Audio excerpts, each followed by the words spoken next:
dependiente. Es más o menos el equivalente.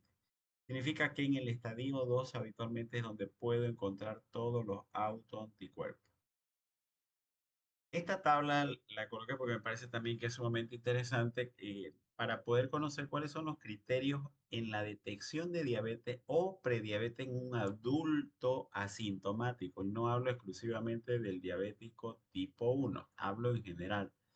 ¿A quién es que voy a ir a hacerle pruebas de glicemia o hemoglobina glicosilada, pensando que pueda tener diabetes o prediabetes? Entonces, considerar la realización de pruebas en adultos que tienen sobrepeso o obesidad, vale decir, aquel que de entrada ya tiene sobrepeso, un índice de masa corporal mayor a 25, ¿ya? Y que tenga uno o más de los siguientes factores, cualquiera de estos factores que están dentro del ítem 1, que tenga un familiar de primer grado, listo, de papá, mamá con diabetes y él tiene sobrepeso, entonces hay que hacerle sus pruebas de detección.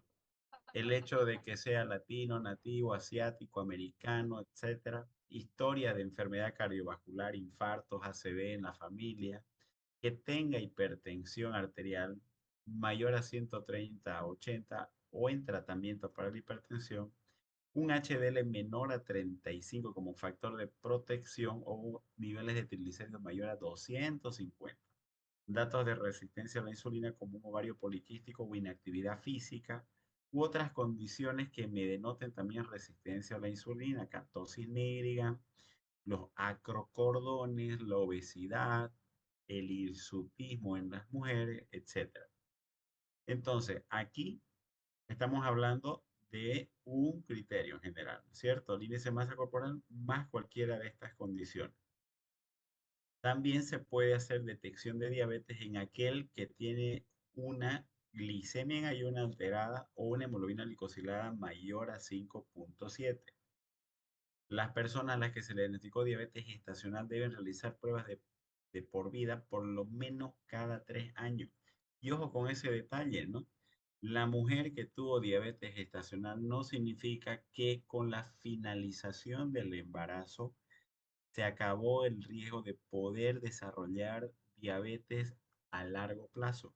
No, esto no lo digo yo, lo dice en la guía de la ADA. Y aquí está clarito, cuidado que les caiga como pregunta de examen. Para todas las demás personas, las pruebas deben comenzar a partir de los 35 años. Chicos, ¿a partir de los cuántos años debo comenzar a hacer detección de diabetes? A partir de los, a partir de los 35, no se vayan a olvidar eso. 35. Antes eran arriba de los 45 años. ¿Listo? Si los resultados son normales, las pruebas deben repetirse en intervalos de al menos 3 años, considerando realizar pruebas más frecuentes dependiendo de los resultados iniciales y el estado de riesgo. Personas con VIH, exposición a medicamentos de alto riesgo o antecedentes de pancreatitis también deben hacerse las pruebas. ¿Cuáles serán exposición a medicamentos de alto riesgo? A ver quién me puede decir dos grupos de medicamentos de alto riesgo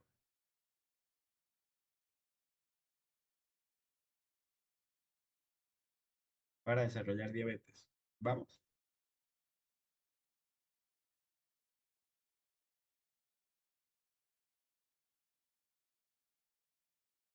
vamos chicos, están callados. Los corticoides, doctor. Corticoides, un grupo, otro.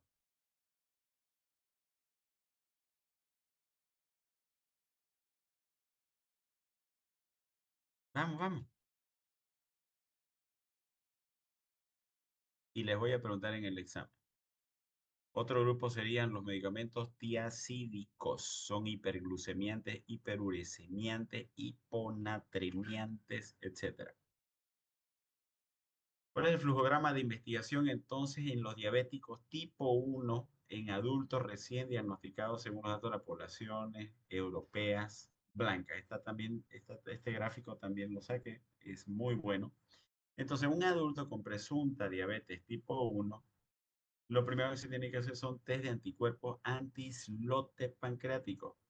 Si salen positivo, confirmado tipo 1. Si salen negativo, pero es menos de 35 años, debo ver si no tiene características de una diabetes monogénica. Si no hay, si hay características, entonces debo ver la reserva insulínica. La reserva insulínica se mide a través del péptido C. Si es más de 200, hay que hacer pruebas de detecciones genéticas para ver si hay algún tipo de MODI, en otras palabras. Si es menos de 200, significa que no hay reserva insulínica, no hay producción de insulina por destrucción, por presencia de anticuerpos, entonces ahí está el diabético tipo 1.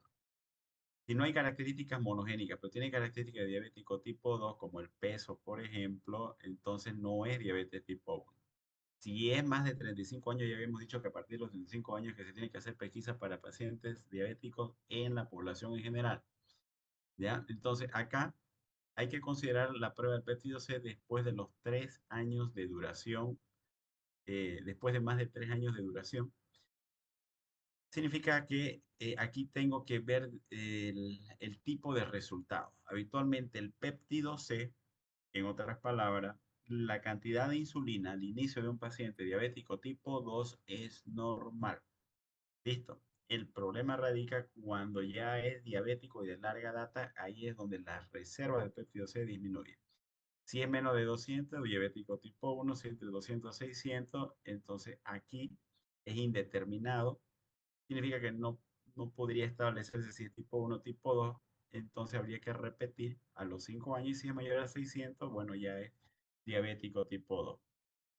En relación a los criterios, esto ya lo vimos en la anterior clase, ya, un detalle importante, creo que no lo hablamos, dijimos, ¿no es cierto? Todos nos distraímos ahí hablando de cuáles son los criterios, pero ¿cómo se hace el criterio? Porque acá tenemos un criterio, dos, tres, cuatro son los criterios. De los cuatro, ¿cuántos necesito yo para considerarlo diabético la persona? Y en esta guía actual menciona que el diagnóstico requiere dos resultados anormales en pruebas de detección. Dos resultados anormales en prueba de detección. ¿Cuál es la prueba de detección? La glicemia basal, doctor. Una glicemia basal, exacto. ¿Qué significa? Que solo con una glicemia mayor a 126 yo podré decir, ¿es diabético? No, No. tendría que tener dos pruebas, medidas, dos pruebas, ¿ya? En diferentes oportunidades, ¿ya? Que me salgan mayor a 126. Y aquí hay una excepción. La única excepción sería de que si tengo una hemoglobina glicosilada mayor a 6,5 con una glicemia mayor a 126 medidos al mismo tiempo, ¿ya?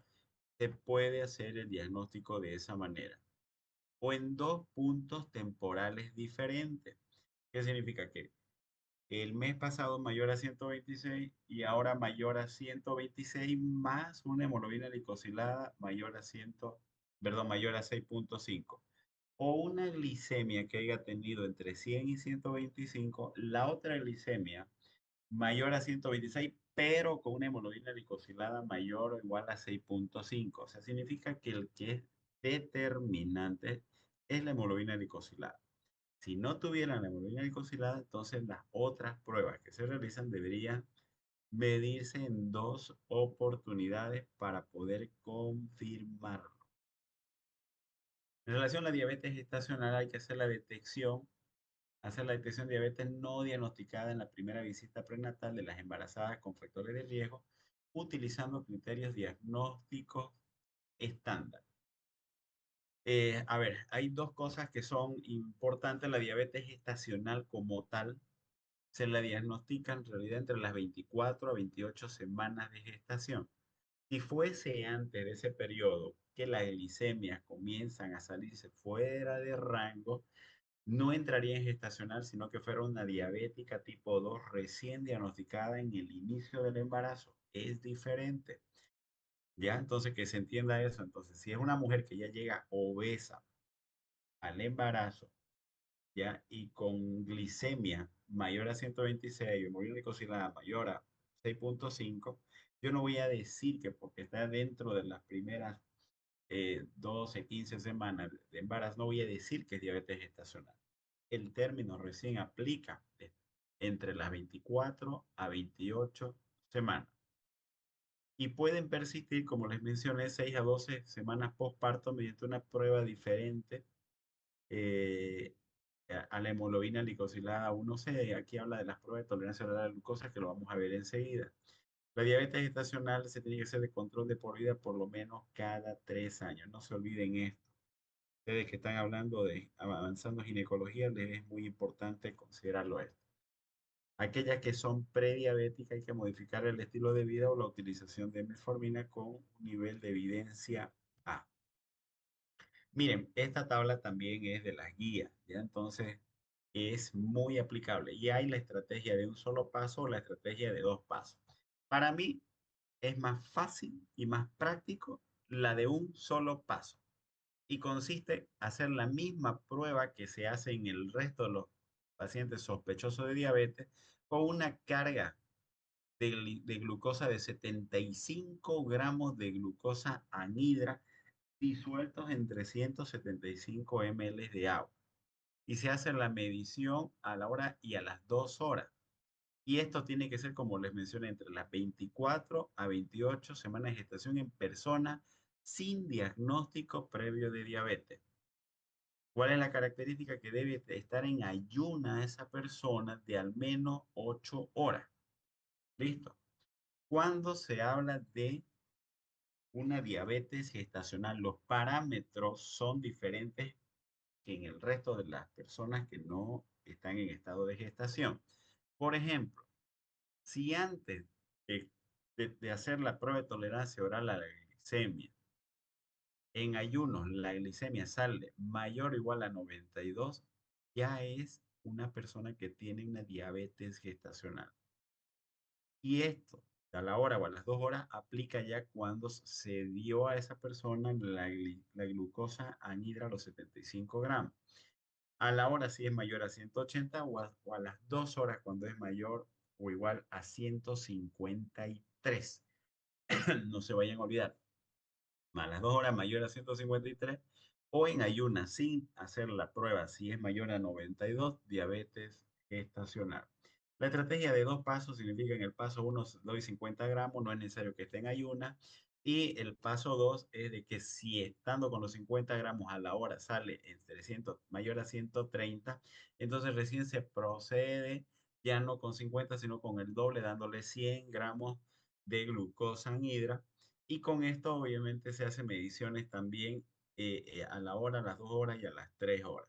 Ya y si a las 2 horas mayor a 155, bueno, es una diabetes gestacional. Más rápido y sencillo es la de un solo paso. En relación a la prevención en aquellos que tienen intolerancia a la glucosa, miren, nivel de evidencia A significa que están entre 5, 7 y 6, 4. No debo esperar a que el paciente se convierta en diabético. No debo esperar que cruce la cuerda, ¿ya? Entonces hay que derivar a un programa de apoyo permanente y el objetivo que está totalmente establecido es que deben perder el 7% de su peso corporal. Si logran, obviamente, superar ese porcentaje, mucho mejor, pero al menos deben superar el 7%. El segundo objetivo es aumentar la actividad física al menos 150 minutos semanales moderados, por ejemplo, como caminar simplemente, para disminuir el tema de riesgo cardiovascular. Cuando habla de 150 minutos a la semana, me parece que ya les comenté, normalmente la gente dice, bueno, yo no tengo vehículo, uso bicicleta o me voy a pie a mi trabajo, son 10 cuadras, camino para un lado, para el otro, soy entrega periódicos o va y entrega algunas cosas y camino más de eso, camino por lo menos 5 kilómetros al día.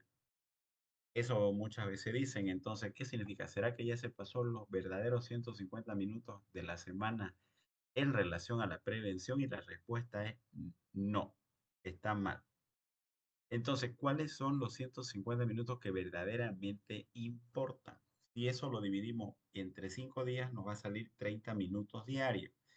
Esos 30 minutos diarios tienen que ser obligatoriamente, porque eso está dentro de los criterios de Framingham, también el estudio de Framingham, tiene que ser ya fuera de la actividad diaria, cotidiana que realiza la persona. Fuera de todo su trabajo a lo largo del día, llega a su casa, se da un baño, se relaja y esa caminata que va a tener después de estar tranquilo es la que verdaderamente beneficia su salud cardiovascular. En ausencia de contraindicaciones, las personas con diabetes tipo 2 deben realizar entrenamientos de resistencia por lo menos 2 veces a la semana. Grado de evidencia A. Consejo continuado puede ser importante para el éxito. La metformina se utiliza en aquellos que tienen índice de masa corporal mayor a 35 o más de 60 años o ya hay historia de diabetes gestacional previamente. La metformina, no se olviden que no es hipoglucemiante habitualmente. No es hipoglucemiante, es normoglucemiante. Y además es un sensibilizador periférico de la acción de la insulina. Con la actividad física hace que mejor sea utilizada la insulina y por lo tanto vaya a utilizarse mejor la insulina para meter la glucosa dentro de la célula de los 3 lugares que corresponden. Por lo tanto, también les va a producir saciedad, mejor sensibilización, mejor control de la glicemia, van a bajar de peso. ¿Listo? Entonces está ya documentado eso. Grado de evidencia A. Ya, y mucho cuidado con eso, porque pueden decir, pero yo no soy diabético y me han dado metformina. Otra cosa es que no le hayan explicado por qué le han dado metformina. ¿Listo? Entonces siempre hay que explicar bien los por qué de la administración de esos medicamentos. Ahora ya hay múltiples formas de monitorizar la glicemia, ¿no? Lo habitual, ¿no es cierto?, a través de una glicemia capilar, o lo otro, ¿no es cierto?, se puede poner la gente ya ahora se puede poner unos chips intradérmicos y pasas a través de una grabadora o como si fuese un paso de una tarjeta en un supermercado en el cual pasas, lo lee el chip y directamente al leer el chip te está registrando el valor de la glicemia en ese momento. ¿Me entienden? Entonces hay gente que es muy fanática, entonces agarra 10 veces al día, se está pasando como si fuera a pasar una tarjeta de crédito por un restaurante. Entonces, doctor, me tomé la glicemia 10 veces y me salió tanto, tanto, tanto, tanto, ¿no? Entonces, tampoco significa que deban hacerlo de esa manera. Hay momentos estratégicos que es más recomendable realizarlo antes del desayuno y después, ¿no es cierto?, en los estados posterior a la ingesta de alimentos, ¿ya? Por eso habitualmente se prefiere las 7 de la mañana, 11, 5 de la tarde, 10 de la noche, ¿no? Que son horarios en los que están preprandiales y postprandiales. En relación a la hemoglobina glicosilada, eh, por lo menos 2 veces al año en los pacientes que están con buenos objetivos glicémicos. Ojo con esto, hay aquel que se controla bien y hay aquel que no se controla bien. El que está bien controlado a ese puedes hacerle 2 veces al año. El que no se controla habitualmente y tenés que hacer ajustes, a ese cada 3 meses háganle el control. El uso de los valores de corte preestablecidos para la hemoglobina glicosilada 1C ofrece la oportunidad de modificar más intensamente el tratamiento. Ya habíamos dicho que para un nivel de hemoglobina glicosilada 1C hay un valor de glicemia en promedio. Aquí es un dato muy, muy en seco. Habitualmente se puede manejar acá parámetros. Ya, por ejemplo, habitualmente el decir una hemoglobina glicosilada que está entre 5,7, 6,4 es como entre 100 y 125. El decir una hemoglobina glicosilada mayor o igual a 6,5 en realidad es el equivalente a decir mayor a 126. Estar mayor a 10 es el equivalente a tener mayor de 250. Tener mayor a 12 es el equivalente a tener mayor a 300. ¿Ya? Entonces, y así puede ir aumentando, ¿ya? Eh, ¿Cuánto es habitualmente que suele aumentar un 1% el valor de la glicemia para que más no tengan ustedes un parámetro de referencia entre 30 a 35 miligramos? Ya de 6 a 7, ¿no es cierto? La diferencia son aproximadamente 30 a 35 miligramos para que puedan ir ustedes haciendo una correlación. Los objetivos glicémicos en los adultos, entonces, eh, hay uno que es estricto, entre que es menor o igual a 6,5 y otro que es menos estricto, menor a 7. Se hicieron estudios cuál de los dos es mejor. Vieron aquellos que tenían unos objetivos más estrictos y mantenían una hemoglobina glicosida menos de 6,5, experimentaron con mayor frecuencia hipoglucemia en relación a los que eran menos estrictos y tenían menos de 7, que llevaban una vida mucho más plena y sin riesgo de hipoglucemia, que esa es la gran variante. El que experimenta una hipoglucemia experimenta la cercanía a la muerte, es lo que ellos lo manifiestan. Ya entonces se van desvaneciendo de a poco, como si se estuvieran apagando. Entonces no hagan que un paciente experimente una hipoglucemia porque cuando despierte, cuidado que se lo coman. ¿Ya? Por lo tanto, ¿cuál de los dos es mejor utilizar? El punto de corte es preferible utilizarlo del de 7. En relación al tratamiento, siempre se parte de la modificación del estilo de vida. Si yo me centro solo en la medicación, pues estoy obviando el 50% más importante. Primero, cambiar la mentalidad de esa persona y luego, cambiando la mentalidad, que acepte la enfermedad, recién el resto de los hábitos que lo conducen a ella a malos comportamientos, a la impulsividad, a la ansiedad, al descontrol, irresponsabilidad, falta de disciplina, de orden, etcétera. Y todo eso, si no es manejado inicialmente, pues de nada va a servir que alguien que no tiene tiempo, es irresponsable, no quiere tomar, no acepta que tiene la enfermedad, anda de un médico con otro. De nada va a decir que usted le diga, wow, su hemoglobina glicosilada está en 10, es el equivalente que ha estado alrededor de 250 y sí es diabética y va a comenzar a tomar esta tableta o con esta insulina, listo, nos vemos en 3 meses. De nada sirve si el paciente no está preparado mentalmente. Una vez esté preparado mentalmente, por eso ustedes, si se fijan en todas las líneas de manejo, las modificaciones de estilo de vida es el paso inicial. ¿Ya? Si ya yo modifiqué el estilo de vida y tiene mayor a 6,5 de hemoglobina glicosilada, grado de evidencia A, puedo iniciar con metformina. Si con metformina no controlo y permanece mayor a 6,5 a los 3 meses, entonces puedo agregar sulfonilurias o inhibidores de la dipeptidasa 4. Por el contrario, si está mayor o igual a 7,5, aquí se habla ya de un término que se llama glicotoxicidad. Aquí ya no solamente utilizo hipoglucemiantes orales, sino que puedo utilizar ya insulinas basales, significa por las mañanas. Si aún así permanece, pues no queda otra de utilizar múltiples dosis de insulina, mañana, en la noche, o de una que sea de descarga sin que realice picos, sino de forma continua tenga descarga en el cuerpo de insulina para que su efecto se mantenga a lo largo de las 24 horas. Y puede asociarse metformina dependiendo del paciente. Bueno, aquí hay son dos tablas en realidad de los grupos de hipoglucemia. Antes están los secretagogos, entre ellos está la sulfoniluria, estimulan la secreción de insulina. Entre ellos está además de conocida glibenclamida y la glimepirida, que es de segunda generación dentro de la sulfoniluria. ¿Ya?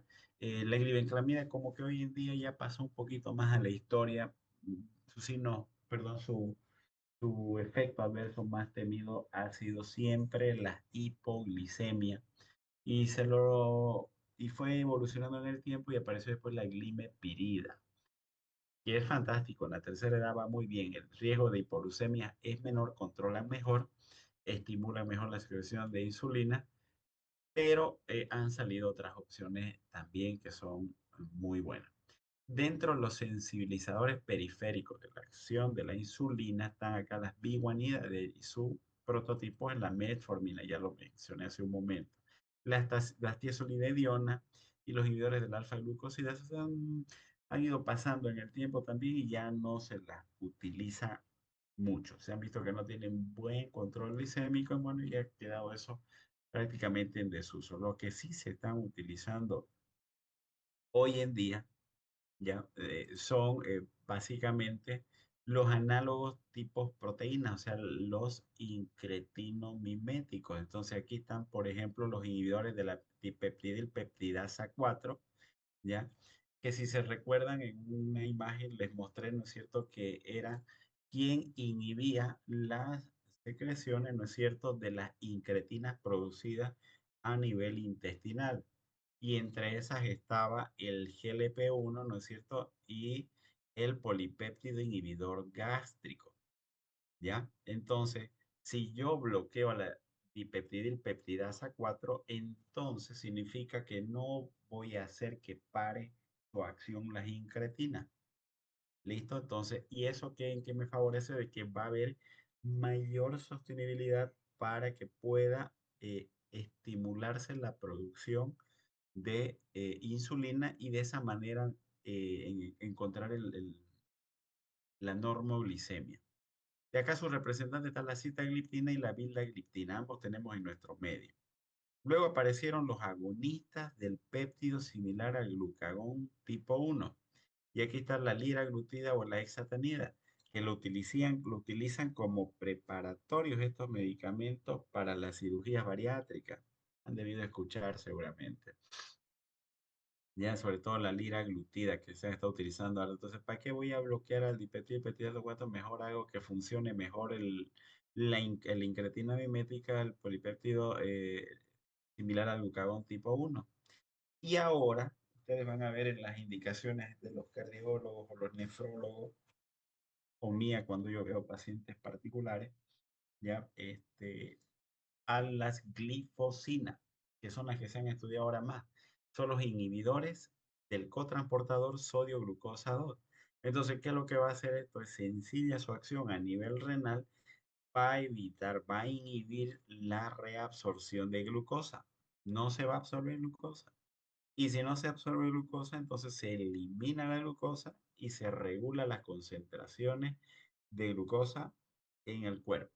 Wow, fantástico, ¿no? Entonces, de ellos hay dos representantes. Uno que es la dapaglifosina y otro que es la empaglifosina. La dapaglifosina en pacientes que tienen problemas cardíacos predominantes y la empaglifosina en aquellos que tienen problemas renal predominantes, ¿ya? Ambos lo que quieren lograr es un efecto cardio y renoprotector, disminuir el riesgo cardiovascular e incluso en aquellos pacientes que sin ser diabético, en vez de la metformina, pero con factores de riesgo cardiovascular, ¿ya? Poder utilizar la dapaglifosina sin ser diabético está perfecto porque estoy disminuyendo el riesgo cardiovascular y estoy haciendo un control glicémico directamente bloqueando su absorción de la glicemia a nivel renal. Son fantásticos, fantásticos son, ¿ya? Entonces, los agonistas acá del péptido similar al glucagón tipo 1, ya habíamos visto, está la liraglutida, el mayor representante, aumenta la producción de insulina, de glucagón, retrasa el vaciamiento gástrico, entonces, por lo tanto, me va a producir mayor saciedad, disminución del apetito, etcétera. Los inhibidores, acá ya les mencioné, citalipina, vidagliptina, ¿listo? Y de las glifosina, que es el inhibidor del cotransportador sodio-glucosa a nivel renal, la dapaglifosina y la empaglifosina, ¿no? Excelente. Bueno, esto acabamos de verlo. Esto es lo que le decía hace un momento, ¿no? El inhibidor del dipeptidasa 4, ¿no es cierto? Lo que hace en condiciones normales, una vez se normalizó las concentraciones de glucosa fisiológicamente, entonces lo que va a hacer es inhibir la secreción de la producción de incretinas. Y al bloquear la producción de incretinas, ¿no es cierto? Entonces, eh, perdón, cuando se produce el dipeptidilpeptidasa 4, voy a frenar a través de sus enzimas la producción de incretina. Pero si yo agarro y bloqueo pongo un inhibidor de la dipeptidasa 4, significa que las incretinas se van a seguir produciendo y van a seguir teniendo su efecto. Por eso es que han descubierto estos medicamentos ya hace varios años atrás. ¿Listo? Ok, entonces, digamos, hablemos un poquito de la insulina. Tenemos ahí unos minutos. Es una hormona peptídica formada por dos cadenas de aminoácidos unidas entre sí por puentes disulfuro, tiene un peso molecular de 6.000, tiene efectos pleiotrópicos en el organismo. Al igual que la cestatina, la insulina tiene efecto pleiotrópico. Significa que tiene efecto en varios lugares, efectos multisistémicos. En el caso de la insulina, favorece la captación, almacenamiento y la liberación de glucosa. Tiene efectos sobre los aminoácidos, los ácidos grasos, participa en el control de la función simpática, participa en el transporte iónico a través de las membranas, tiene efectos en la proliferación y diferenciación celular. ¿Ya? Entonces, es importante la insulina. Incluso las guías mencionan que se debe insulinizar al paciente diabético tempranamente para evitar descontrol de su glicemia y llegar rápidamente al control de su glicemia. Muchas veces la gente, los pacientes o familiares dicen, no, no le pongan insulina porque ya eso es el fin, es como si fuese terminal o se le va a secar la piel y comienzan a hablar algunos mitos en realidad que no tienen relación con esto. ¿Ya? Entonces promueve la captación, depósito y uso de la glucosa por el hígado, por el músculo y además por el tejido adiposo, ¿no? Promueve la entrada de aminoácidos a las células, estimula la formación de proteínas y va a impedir además su degradación. El problema va cuando hay una disfunción de las células beta. Aquí la insulinemia basal en diabético tipo 2 es a menudo normal, incluso elevada, en las fases iniciales del diabético tipo 2. Valga la aclaración. El diabético tipo 2 tiene una insulinemia al inicio, ¿ya? Pero a medida de que va habiendo una disfunción de la célula beta, se va agotando su reserva, se va agotando el péptido C y ya no, ya no hay insulina para liberar. Entonces, por lo tanto, el paciente no solamente es insulinopénico, sino que también tiene péptido C disminuido y en ese momento ya es que el paciente se vuelve en un no solamente insulino requiriente, sino en un insulino dependiente, ¿ya? Tipo 2, entonces la respuesta insulinémica es insuficiente para una determinada cifra de glucosa, por tanto, los diabéticos tienen todos ellos una insulinopenia relativa. Y con los años aparece un fallo total con necesidad de insulina exógena para el control de esos síntomas. ¿Ok? Entonces, de esta manera, ¿no? Al inicio se produce buena cantidad de insulina y hace que la glucosa ingrese a la célula. Con el tiempo aparece resistencia a la insulina, hay un exceso de insulina, pero no es adecuadamente ingresada. Hay una falla en la respuesta, es una insulina, hay una hay producción de insulina, pero hay una resistencia de las células para el ingreso de esa glucosa dentro de la célula, ¿ya? Y en el diabético tipo 2 ya que está avanzado, comienza a haber un deterioro del páncreas con disminución en su producción de la insulina, por lo tanto aumenta las concentraciones de glucosa y de esa manera el paciente tiene más tendencia a tener hiperglucemia sostenida. En esos casos, obviamente, se tendrá que dar insulina exógena para controlar esos niveles de glucosa. El paciente diabético, ¿de qué se muere? Esto quiero que lo tenga muy claro. El paciente diabético dice, porque es muy indisciplinado, de algo me voy a morir, dice, ¿no? De algo me voy a morir, sí. La respuesta a eso es, sí, yo sé que de algo se va a morir, pero no busque de qué. ¿Ya? Entonces, el paciente que tiene diabetes descontrolada, habitualmente la enfermedad cardiovascular es lo que los extermina a ellos. Las cardiopatías isquémicas hacen infarto en un 40%, ¿ya? Desarrollan neoplasias, hacen embolia o predispone a infecciones y eso los lleva al otro lado. Listo. Vamos a quedar aquí entonces, jóvenes. Dios me los bendiga poderosamente y tengan un brillante fin de semana. El día lunes sí o sí continuamos con todo el avance de diabetes, ¿ya? Está bien, doctor, gracias. Nos vemos, chicos. Tengan buen fin de semana. Gracias, doctor.